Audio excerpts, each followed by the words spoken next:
Hello hi welcome नमस्ते, मेरा नाम ऋतिक और आज हम फिर से बात करने वाले हैं एक और इंटरेस्टिंग कंसेप्ट के बारे में। तो ये वीडियो उन बच्चों के लिए मोस्ट इंपोर्टेंट होने वाली है जिनके पास सेमेस्टर 5 में सब्जेक्ट है इंट्रोडक्टरी डेवलपमेंट इकोनॉमिक्स। तो चलिए शुरू करते हैं आज की वीडियो। तो आज हम बात करने वाले पॉवर्टी के एक और इंपॉर्टेंट कंसेप्ट के ऊपर। तो आज हम बात करने वाले पॉवर्टी को मेजर करने का एक और इंपॉर्टेंट मेथड, जिसे हम क्या बोलते हैं, नॉन इनकम मेथड।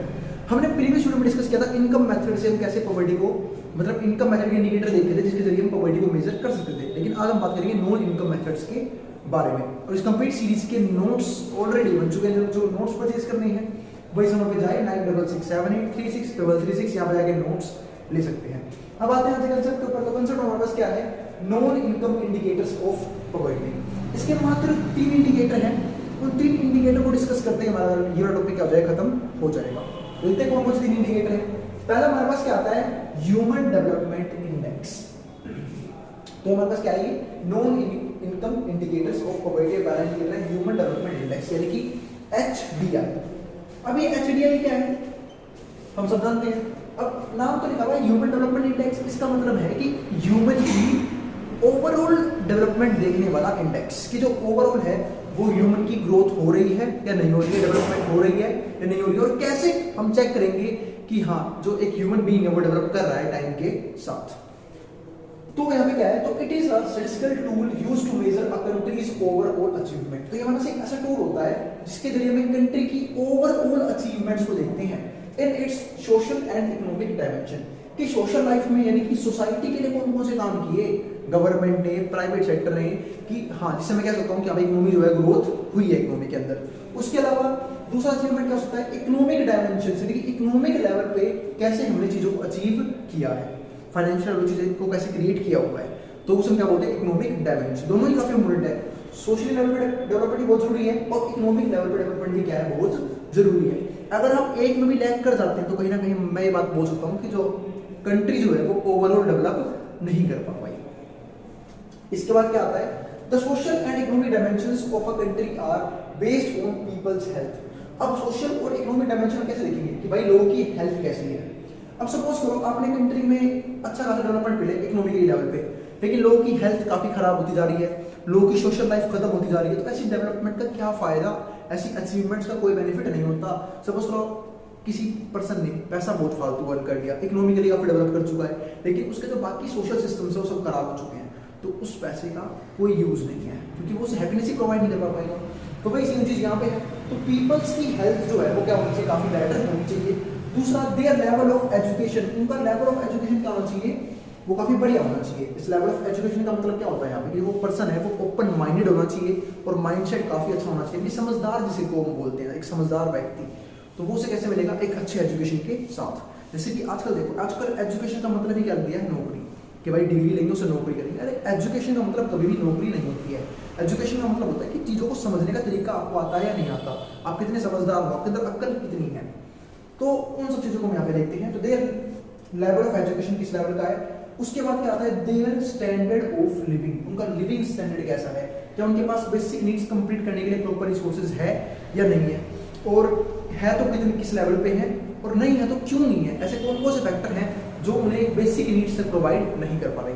तो वो सब कुछ देखना किसका काम है, ह्यूमन डेवलपमेंट इंडेक्स का, HDI का। इसको बनाया किसने था, इसको बनाया था भाई हमारे जो यूएसए के पर्सन उन्होंने बनाया था इसको। अब आगे आते हैं इसके टॉपिक के ऊपर। तो अगला टॉपिक क्या है हमारे पास यहाँ पे, वो देखते हैं। वो है combination of index combines 4 major indicator. इसकी तरफ कुछ इंडिकेटर कुछ चीज आती है वो देखते हैं। एक तो लाइफ एक्सपेक्टेंसी फॉर हेल्थ, कि जो हेल्थ है हमारी, यानी कि जो एनवायरनमेंट है उसके हिसाब से लोग जो है कितने साल तक जिंदा रह पाएंगे। जैसे आप देख रहे होंगे आजकल हम लोग इकोनॉमिकली अच्छे खासे डेवलप कर चुके हैं as compare to previous years, यानी प्रीवियस जनरेशंस, उनके हिसाब से काफी डेवलप कर चुके हैं। लेकिन आजकल आप देख रहे होंगे कि लाइफ एक्सपेक्टेंसी जो है धीरे धीरे कम होती जा रही है। लोग पहले 90 ईयर्स आराम से क्रॉस करते थे, 80 90, लेकिन अब क्या हो रहा है, हम लोगों ने जो है इकोनॉमिकली डेवलपमेंट के चक्कर में सोशल लाइफ खत्म कर दी है। सोशल लाइफ यानी कि लोगों की हेल्थ खराब हो रही है और भी चीजें में दिक्कत आ रही है। अब जिसकी वजह से हो क्या रहा है, कहीं ना कहीं जो है उनकी हेल्थ पे इफेक्ट पड़ रहा है, और हेल्थ के इफेक्ट की वजह से लोग जो हैं वो कम टाइम पीरियड तक ही जीवित रह पाते हैं। जैसे कि मैं आपको एग्जांपल देता हूँ, ठीक, अभी इंडिया में हो क्या रहा है, अगर आप देखोगे तो खासकर तो दिल्ली जैसे या फिर मुंबई जैसे सिटीज़ में रहते हैं, वहाँ पे लोग 35, 40, 45 की उन्होंने बीमारी नहीं शुरू हो जाती है, बीपी की प्रॉब्लम, शुगर की प्रॉब्लम, और भी बहुत सारी प्रॉब्लम जो है वो जनरेट होती शुरू हो जाती हैं, जिसकी वजह से मैं कह सकता हूँ कि लाइफ एक्सपेक्टेंसी जो है बहुत ज़्यादा कम हो गई है। यानी कि आजकल लोग 60-70 अचीव करें, वही बहुत बड़ी बात है। और ये भी नहीं, टेक्नोलॉजीज की वजह से क्या हो रहा है, एक्सीडेंट्स भी लगातार राइज कर रहे हैं, जिसकी वजह से जो लोग हैं वो अपनी यंग एज में ही अपनी जिंदगी गंवा देते हैं। अगला पॉइंट हमारे पास क्या आता है, तो लाइफ एक्सपेक्टेंसी है फॉर हेल्थ के लिए वो काफी कम होती जा रही है। दूसरा, एक्सपेक्टेड ईयर्स ऑफ स्कूलिंग। अब एक्सपेक्टेड ईयर्स ऑफ स्कूलिंग का मतलब क्या है कि लोगों को कितने टाइम पीरियड तक स्कूल भेजा जाना चाहिए। जैसे हमें सुना होगा, अब राइट टू एजुकेशन जो है वो हमारे बेसिक फंडामेंटल उसमें आ गया, राइट्स में। इसका मतलब क्या है कि कम से कम 14 ईयर्स तक का जो बच्चा है उसे प्रॉपर स्कूलिंग प्रोवाइड की जानी चाहिए, वो भी फ्री ऑफ कॉस्ट एजुकेशन वो प्रोवाइड होनी चाहिए। तो भी किसके अंदर आता है हमारे पास यहाँ पे, एक्सपेक्टेड ईयर्स ऑफ स्कूलिंग के अंदर, कि भाई आप जो है बच्चों को पढ़ाओ, अच्छे तरीके से पढ़ाओ। तो ये भी क्या है, बहुत जरूरी है। और अटेंडेंस जो है वो बच्चों की वो भी बहुत ज़्यादा होनी चाहिए, क्योंकि एजुकेशन ही वो एक रास्ता है, एक खासकर मिडिल क्लास के लिए या फिर एक पुअर क्लास के लिए, जिसके जरिए वो अपनी पॉवर्टी को दूर कर सकता है, यानी कि अपने आपको ओपन माइंडेड बना सकता है और अपनी गरीबी को दूर कर सकता है और अपने परिवार को एक अच्छा लिविंग स्टैंडर्ड प्रोवाइड कर सकता है। लेकिन होता क्या, हमको देखता हूँ कई बार क्या होता है, फिर बच्चे जो हैं वो बहुत छोटे छोटे कामों में इन्वॉल्व होते हैं, जैसे बाल मजदूरी वगैरह कर रहे हैं, ठीक है, और वो अपनी मर्जी से कर रहे होते हैं, फिर कई बार उनके पेरेंट्स इन्वॉल्व कर लेते हैं। सपोज करो किसी के पेरेंट्स ने कोई छोटी शॉप खोल रखी है, वहाँ अपने बच्चों को इन्वॉल्व कर लेता है उन सारे कामों में, उसे पढ़ाने लिखाने की बजाय, कई बच्चों की प्रॉपर स्कूलिंग नहीं हो रही है। तो कुछ राइट्स जो हैं या फिर जो कुछ लॉज हैं वो सिर्फ कानूनी तौर, मतलब लिखित में तो है, पर कानूनी तौर पे जो है वो अप्लाई नहीं किए जा रहे हैं लोगों के जरिए। ऐसे लोगों पे कड़ी कार्रवाई होनी चाहिए जो प्रॉपर तरीके से एजुकेशन प्रोवाइड नहीं कर रहे, बच्चों को बेसिक एजुकेशन तक प्रोवाइड नहीं कर पा रहे। क्योंकि हो सकता है भाई वो जो बच्चे हैं वो अभी सेटिस्फाई हो जाए उस थोड़ी सी इनकम से, ठीक है। जैसे कई बार मैं खुद ही एक बार व्हीकल साफ करवाने गया था, वहाँ पे क्या हुआ था, एक बच्चा जो है ना वो व्हीकल साफ करने का काम कर रहा था, छोटा सा बच्चा, ठीक है। तो वो हो सकता है उस इनकम से अभी के लिए सेटिस्फाइड हो, लेकिन फ्यूचर में जो है उस इनकम का कोई बेनिफिट नहीं, उसे नहीं पता, क्योंकि वो जो इनकम अभी अर्न कर रहा है उसके हिसाब से फ्यूचर में ना उसे कोई खास ग्रोथ हो पाएगी। दूसरी बात, वो एजुकेशन वो पैसा उसके लिए अभी बहुत होगा, लेकिन जब फ्यूचर में उसकी फैमिली डेवलप करेगी तो उसके लिए वो पैसा क्या हो जाएगा, बहुत ही कम हो जाएगा। और वो चीज़ें वो अभी नहीं समझ सकता, क्यों, क्योंकि उसके पास प्रॉपर गाइडेंस नहीं है इस चीज़ की। तो वैसी चीज़ यहाँ पे है। तो एक्सपेक्टेड ईयर्स ऑफ स्कूलिंग होनी बहुत जरूरी है, average years of schooling for education, और एजुकेशन के लिए जो है proper average year of schooling क्या है वो भी देखना क्या है, इसी के अंदर आता है। फिर फोर्थ क्या है, gross national income per capita for standard living, यानी कि ग्रोस नेशनल इनकम कितनी होनी चाहिए, मतलब ये एक इंडिकेट करती है कि कंट्री के अंदर जो है वो ग्रोथ किस लेवल पे हो रही है, यानी कि पर कैपिटा इनकम किस लेवल का है। उसमें भी डिपेंड करता है कि कंट्री जो है वो ग्रो कर रही है या नहीं कर रही है, या फिर उन कंट्री के लोगों का लिविंग स्टैंडर्ड कैसा होने वाला है।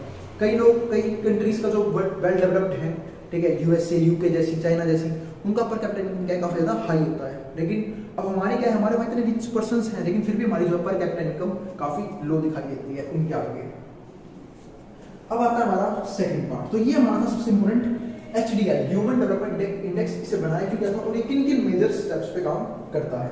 इसके बाद हमारे पास क्या आता है, ह्यूमन पॉवर्टी इंडेक्स यानी कि HPI, ठीक है। इसे बनाया था 1997 में, इसे भी यूएसए ने लॉन्च किया था।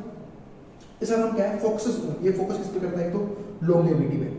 लॉन्गेविटी का मतलब क्या है कि जो भी इकोनॉमिक ग्रोथ हो रही है वो एक लंबे टाइम तक रहेगी या नहीं रहेगी, ठीक है, और पॉवर्टी को कितने शॉर्ट टाइम में खत्म किया जा सकता है, ठीक है। तो ये हमारा काफी इंपॉर्टेंट पॉइंट था, क्योंकि मैंने आपको टॉपिक पढ़ाया था सस्टेनेबल इकोनॉमिक डेवलपमेंट, कि इकोनॉमिक डेवलपमेंट हो तो सोशल डेवलपमेंट हो तो, लेकिन इस तरीके से हो कि उसको आज की जनरेशन भी उस चीज का बेनिफिट उठा पाए और फ्यूचर में आने वाली जनरेशन भी उसका बेनिफिट उठा पाए। तो इसी को क्या बोलते हैं, लॉन्गेविटी फिर सस्टेनेबिलिटी, कि लोग जो है वो सस्टेन कर पा रहे हैं अपनी उस इनकम को, अपनी उस ग्रोथ को एक लंबे टाइम पीरियड तक। दूसरा पॉइंट आता है नॉलेज। नॉलेज कैसी है, यही बात कर चुका अभी भी एजुकेशन के बारे में, कि बिना नॉलेज के कोई भी कंट्री ग्रोथ नहीं कर पाएगी। यानी कि जितनी भी अपने वेल डेवलप्ड इकोनॉमीज हैं, इन सब लोगों ने नॉलेज गेन की है, स्किल सेट गेन किया, तब जाकर अपने आपको डेवलप किया है। और फॉर एग्जाम्पल जापान में देखो, जापान एक आइलैंड कंट्री है जहाँ पे आए दिन भूकंप सुनामी वगैरह आती रहती है, लेकिन फिर भी वो वेल डेवलप्ड है। क्यों वेल डेवलप्ड है, क्योंकि वहाँ के लोगों के पास प्रॉपर नॉलेज है टेक्नोलॉजीज के बारे में, वो टेक्नोलॉजी डेवलप कर रहे हैं, तो कहीं ना कहीं वो ओवरऑल वर्ल्ड से कई साल आगे चल रही है अभी से। क्यों, क्योंकि उन लोगों ने टेक्नोलॉजी को सिर्फ बनाया ही नहीं, अडॉप्ट भी किया है।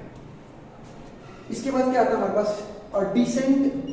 और यहाँ पे एक बात और है, जापान की मैं एग्जाम्पल दे रहा हूँ, कि वहाँ के लोग जो ना अपने आप को एक्टिवली काम में बिजी रखते हैं, जैसे कि इन्वायरमेंट को जाने के लिए साइकिलिंग फॉलो करते हैं, बाइक्स वगैरह फिर गाड़ी वगैरह नहीं उसे यूज़ नहीं करते ताकि वो पोल्यूशन कम से कम रख सके। इसलिए देखा होगा आपने जो लाइफ एक्सपेक्टेंसी की बात कर रहा था वो इस टाइम पे जापान में काफ़ी हाई है। जापान के लोग अभी भी 88-90 ईयर्स तक एक्टिवली काम करते रहते हैं। इसके बाद a decent standard of living. A decent standard of living में हमारे पास क्या आता है कि भाई जो लिविंग स्टैंडर्ड है वो भी क्या होना चाहिए, काफ़ी बेटर होना चाहिए लोगों का, यानी कि लोगों के पास अपनी नीड्स को कंप्लीट करने के लिए प्रॉपर रिसोर्सेज हर टाइम अवेलेबल होने बहुत जरूरी है। तब जाके मैं ये बात कह सकता हूँ कि जो लिविंग स्टैंडर्ड है वो क्या है, काफ़ी बेटर है, यानी कि वो हर चीज़ को अफोर्ड कर पा रहे हैं जो उनके बेसिक नीड्स के अंदर आती है। इसके बाद हमारे पास एक नोट है, HPI is derived separately for developing countries. तो HPI जो है वो डेवलपिंग कंट्रीज के लिए तो क्या है, अलग है, और जो वेल डेवलप्ड है and group of selected high income OECD countries, ठीक है, ये हमारा क्या होता है, organisation of economic cooperation and development, ठीक है। तो OECD कंट्रीज थे हमारी, उनके लिए HPI 2 है, यानी कि human poverty index 2 to better reflect social economic differences. अब ऐसा क्यों किया गया, हमने एक बनाया HPI 1 जहाँ में क्या था, वेल डेवलपिंग कंट्रीज, यानी कि जो अभी अंडर डेवलप्ड नेशंस हैं वो, और एक बनाया HPI 2 जहाँ पे कौन सी है, डेवलप्ड कंट्रीज। अब ये उन्होंने क्यों बनाया था कि हम बेटर रिफ्लेक्ट कर सकें सोशो इकोनॉमिक डिफरेंसेस को, जो क्यों ये इकोनॉमिकली जो कुछ कंट्रीज हैं वो इतना ग्रोथ कर पा रही है, क्यों कोई कंट्री सोशल लेवल पे इतना अच्छा ग्रो कर पा रही है और बाकी कंट्रीज नहीं कर पा रही है, ताकि डिफरेंसेस क्रिएट कर सके और जो बाकी डेवलपिंग नेशन है उन्हें भी डेवलप्ड नेशन बनाया जा सके। Differences as well as very different measures of deprivation in both groups. और यही नहीं, उनके वहाँ पे जो मेजर्स हैं डेप्रिवेशन के, यानी कि गरीबी निकालने के तरीके भी क्या होते हैं, काफ़ी अलग अलग होते हैं, क्योंकि मैंने बोला था ना एक कंट्री में गरीबी की मायने अलग है, दूसरी कंट्री में अलग है, डिपेंड करता है रिसोर्सेज पे, किसके पास कितने रिसोर्सेज अवेलेबल हैं। अब हमारे पास तीसरा पॉइंट क्या आता है, वो आता है मल्टी डायमेंशनल इंडेक्स, जिसको क्या बोलते हैं MPI। अभी MPI क्या है वो देखते हैं। तो it track deprivation across 3 dimensions. ये 3 डायमेंशंस में कमी देखने का काम करता है। एक तो सबसे पहले सबसे इंपॉर्टेंट फैक्टर हेल्थ जो है वो प्रॉपर तरीके से मेंटेन है या नहीं है लोगों की। दूसरा एजुकेशन में मिल रही है नहीं मिल रही प्रॉपर तरीके से, और तीसरा लिविंग स्टैंडर्ड। मतलब इनका काम क्या होता है, ये देखना किसी भी कंट्री के अंदर जो हमारा ये मल्टी डायमेंशनल इंडेक्स, ऐसा काम क्या है, किसी भी कंट्री के अंदर ये चेक करना कि वहाँ पे हेल्थ जो है वो कैसी है लोगों की, मतलब हेल्थ रिलेटेड इश्यूज तो नहीं आ रहे, और अगर इश्यूज आ रहे हैं तो उसके लिए सोल्यूशन क्या क्या है, क्या proper health care system developed है या नहीं है, प्रॉपर हॉस्पिटल्स अवेलेबल हैं या नहीं है। तो ये सारे काम चेक करना किसका है, मल्टी डायमेंशनल इंडेक्स का। उसके बाद चेक करते हैं एजुकेशन, यानी कि स्कूलिंग, क्या स्कूलिंग प्रॉपर तरीके से हो रही है या नहीं हो रही है, ठीक है। स्कूलिंग की बात कर लेते हैं। अब स्कूलिंग प्रोवाइड ही 2 तरीके से हो रही है, एक तो प्राइवेट सेक्टर यानी कि प्राइवेट स्कूल्स प्रोवाइड कर रहे हैं, एक गवर्नमेंट स्कूल्स प्रोवाइड कर रहे हैं। अब गवर्नमेंट स्कूल्स जो ज़्यादा लोग हैं वो अपने, जिनके पास मिडिल क्लास है या फिर जो हाई मिडिल क्लास है, वो अपने बच्चों को डाल रहे हैं कि उन्हें स्कूल्स में,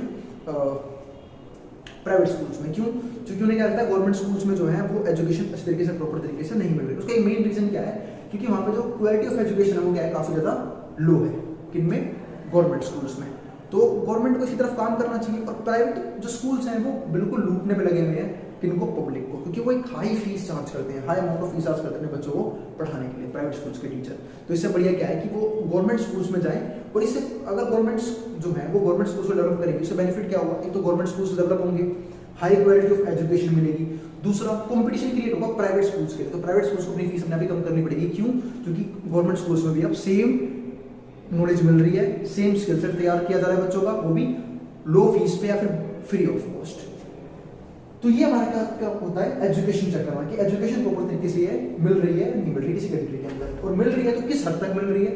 इसके बाद क्या आता है, लिविंग स्टैंडर्ड जो है। अब लिविंग स्टैंडर्ड के देखो पॉइंट कौन कौन से, बार बार ये वर्ड सुन रहे, लिविंग स्टैंडर्ड। इसका मतलब क्या होता है कि जो बेसिक नीड्स है, जैसे कि हाउसिंग, कि सबके पास अपना घर है या नहीं है, एसेट्स, जो नेसेसरी एसेट्स हैं, जो नेसेसरी रिसोर्सेज हैं वो अवेलेबल हो रहे हैं या नहीं हो रहे, सैनिटेशन प्रॉपर तरीके से मिल रही है या नहीं मिल रही, इलेक्ट्रिसिटी जो बिजली वगैरह है उसकी सहायता अच्छे तरीके से अवेलेबल है या नहीं है, मतलब पावर जो है वो अच्छे तरीके से अवेलेबल हो पा रही है या नहीं हो पा रही है। तो वो उसके बाद कुकिंग फ्यूल में क्या आता है हमारे पास, भाई अब खाना जब बनाओगे ना, खाना बनाने का फ्यूल आपको चीप रेट पे अवेलेबल होगा। तो ये सारे हमारे जो है जितने पॉइंट है सारे हमारे क्या है, बेसिक नीड्स, इनके बिना सर्वाइवल जो है काफी मुश्किल है। तो क्या हमें सारे पॉइंट्स जो है वो बिल्कुल चीप रेट पे या फिर फ्री ऑफ कॉस्ट अवेलेबल है या नहीं है, क्या एक कंट्री के लोग इन सारी चीजों को अफोर्ड कर पा रहे हैं या नहीं कर पा रहे। तो जो भी इन सारी बेसिक नीड्स को भी अफोर्ड नहीं कर पा रहे वो सारे क्या है, पुअर पीपल्स है। उनकी पॉवर्टी को दूर किए जाने का तरीका गवर्नमेंट को सोचना होगा, और ये काम कौन करता है, हमारा मल्टी डायमेंशनल इंडेक्स MPI।